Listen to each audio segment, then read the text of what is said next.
answer, and then I realized that the answers are missing. Okay, good morning, class.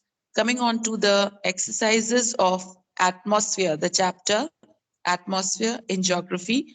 The sixth exercise, question number 1, give the main features of troposphere. Write page 129. Open page 129. Can you see troposphere here? Now you will write this as the first point. The word troposphere literally means zone or region of mixing. After you do that, come to the first point, write number 1. This is the lowermost layer of the atmosphere. It is the most important layer as all weather phenomena, example fog, cloud, frost, rainfall, hailstorm, cloud thunder, lightning, etc. occur in this layer. Number 2, it is of utmost importance Excuse me, ma'am. for life, including the biospheric ecosystem, because they are concentrated in the lowest part of the atmosphere. Number 3, here temperature decreases with increased height. Only till here. Then fourth, the average height of troposphere is 12 kilometers. It is 18 kilometers high on the equator and 7 to 10 kilometers on the poles. Coming to 6.2, give a brief description about main constituents of atmosphere. Right, page 129. Now you will write the air is a physical mixture of several gases. The atmosphere is composed of gases, vapor, and particulates. Then you will write gases and you'll write nitrogen 78%, oxygen 21% are major gases, which constitutes 99% of the total gaseous composition of the atmosphere. The remaining 1% is represented by argon, carbon dioxide, neon, helium, ozone, hydrogen, etc. Good morning, ma'am. Good morning. Then you will move on to water vapor. Page number? Page 129, water vapor. Okay, Then you'll write the water vapor content in the atmosphere ranges between 0 and 5% by volume, only till here. Then particulate matter, you'll write dust particles, salt particles, smoke, volcanic ashes are particulate matter in the atmosphere. These particulates help in the scattering of solar radiation. Till here, this is your answer 6.2. Marked. Coming to 6.3. Differentiate between stratosphere and ionosphere. Write page 129, 130. Come to stratosphere. You will divide the whole page. One side you'll write stratosphere and on the other side you'll write ionosphere. Now for stratosphere, first point, the layer just above the troposphere is called stratosphere. It extends up to an average height of 50 kilometers. This layer is almost free from clouds and associated weather phenomena, making conditions most ideal for flying aeroplanes. This is the first point. Then the second point, from a new line you'll write, the lower part of this layer is very important for life forms because there is concentration of ozone between the height of 15 to 30 kilometers, which acts as a filter for harmful ultraviolet rays. Now you will write ionosphere, first point. You'll divide the page, stratosphere, and now, sorry. Yes, stratosphere and now ionosphere. First point, it extends from 80 kilometers to 480 kilometers. Radio waves used in long distance radio communication are reflected back to the earth by this layer.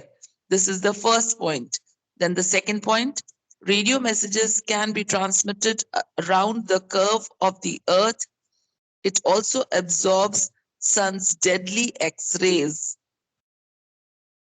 Okay. After that, till X-rays you write, then you write layers such as D layer, E layer, F layer, etc. are also found in ionosphere. This is the added line you'll write.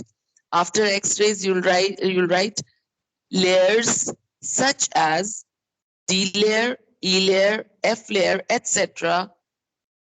are also found here. Ma'am, this is the second point only. This is the second point only. Both of them you will write in 2 points. Okay? You'll divide the page and then you'll write stratosphere and then you'll write ionosphere and you'll do it. Next, coming on to question number 6.4. What do you mean by troposphere? Give the main types of rainfall. Now, in this, what do you mean by troposphere? You will write the first point of 6.1. Iska, first point, and plus 134. Now, first point of it is, you will write the word troposphere, literally means zone or region of mixing. This is the layer, the lowermost layer of the atmosphere. It is most important layer as all weather phenomena, example fog, cloud, frost, rainfall, hailstorm, cloud, thunder, lightning, etc. occur in this layer. Till here you'll write, then you'll answer the remaining part of the question, which says the different types of rainfall, which is given on page 134. Then you'll write conventional rainfall and you'll write about it. When the air near the surface at a place becomes warmer, it begins to rise in the form of conventional current. As it reaches the upper layers of the atmosphere, it cools and causes rainfall. Only till here. Then second point you'll write the orographic rainfall. In this you'll write from here, it occurs. Can you see it occurs? It occurs when Ma'am, what is first one in the ma'am convention rainfall? We have to write till where? Where? till rainfall, till here. Then in the second point, you'll write the orographic rainfall. In this, you'll write it occurs when mountains stand in the path of moisture-laden winds and force them to rise. As the air rises, it expands and cools, and that causes rainfall. As the air crosses over to the other side, that is leeward side, it loses most of the moisture, and the other side receives less rainfall. Till here, you'll write the second point. Then third is cyclonic rainfall. You will write, it is associated with cyclones and depressions. Warm and cold air are of different densities and do not mix well. The warm air begins being less dense, rises gradually over the mass of cold air, expands further and cools and rains falls. This is your answer, 6.4. Coming to 6.5, differentiate between absolute humidity and relative humidity. Page 133. Can you see absolute humidity and relative humidity? Now you will divide the page again into 2. You'll write absolute humidity. Then you write it refers to the total amount of water vapor present in a given volume of air, and it is expressed in number of grams of water per cubic centimeter. Then you'll write about relative humidity, and you'll write it refers to the ratio between the amount of water in a certain volume of air and the maximum amount that might exist without condensation at a certain temperature.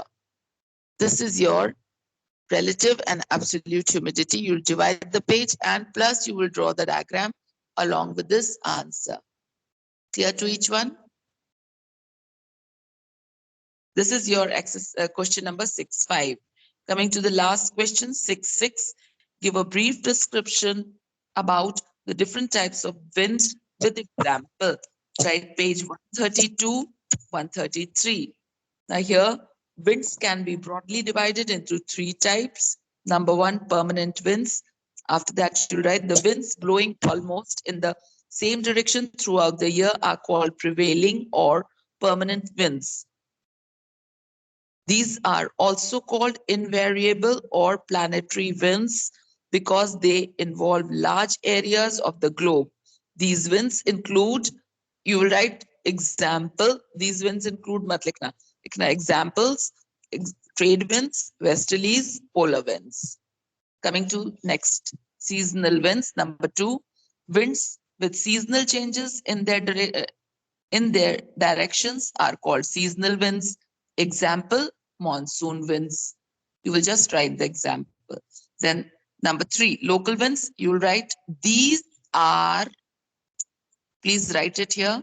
These are winds that blow over a particular period of the day or year in a small area. After that, you'll write example, and then you'll write Lu blows in northern India during summers. That's it. Ma'am, in for example, we have to write Lu. Yes, Lu, hot wind in brackets, blows in northern India during summer. Got it? With this, we come to an end of the chapter. I'm sorry, I did not record this and